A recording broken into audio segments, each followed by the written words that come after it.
Okay, everybody, this is a quick walkthrough in setting your middle of the year evaluation using the Inspired Innovation CITE tool.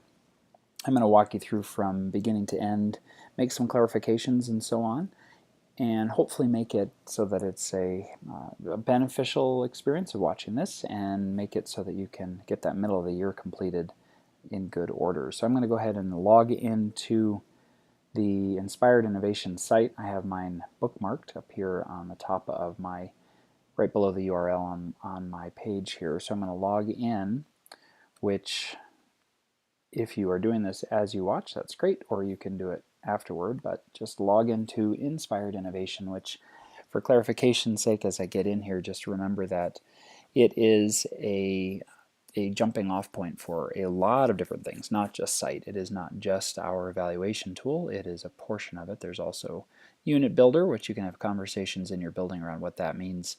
Of course, professional development for making your way to the professional development catalog. Student data is a housing and a stepping off point for all sorts of big data type stuff. And then, of course, the CITE tool. The clarification I'd like to make as we do this, or as we jump in, is that the verbiage for some of these is very specific to my work, as I've already been doing some of my evaluation tools. I've also set the rubric for myself. So mine says Professional Learning Specialist at CMS. Yours, of course, would reflect whatever job or whatever work you have. Your title would be up here, that sort of thing. So just bear that in mind, that the wording will look a little different. I'm going to go ahead and hop right into the middle of the year, and you'll find that on that blue bar that runs across close to the top of the page. And in this case, it will be the self-evaluation MOY. And as I hover over it, it says middle of year evaluation.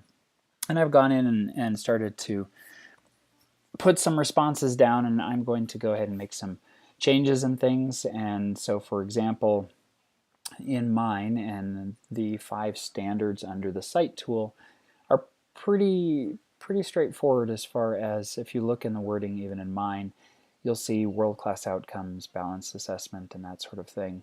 World-class backward planned units. That is the case as part of the descriptions and the wording for PLSs. If you're a generalist, you'll see that it will talk about specifically more around some of the outcomes for students. And of course, assessment would be standard 2. And then your planning, which has to do with stage 3, a backward plan, would fall under standard 3. So like I said, please don't get caught up in that my wording is different than yours. If you've set your rubric, then you're all set. Standard 4, culture and climate, and standard 5, professionalism, are pretty standard across the district with all jobs. So we're going to go ahead and go in, and if I went in and wanted to make a change, I could change one of these by clicking on one of the other descriptors here, and it says saved automatically. If you're curious about these and you're not sure exactly, or you don't remember the wording, you can hover over that, and this is where you'll want to spend a little bit of time to look at these and to make those changes.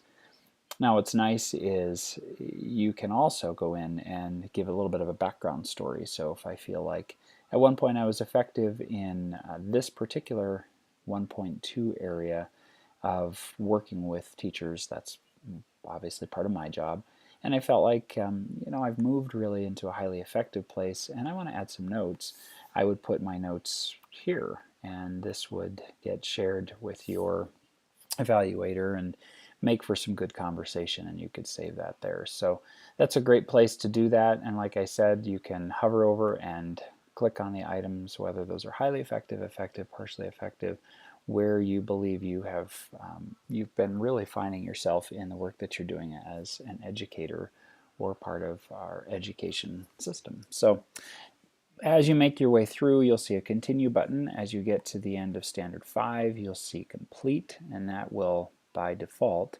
complete your work for your middle of the year.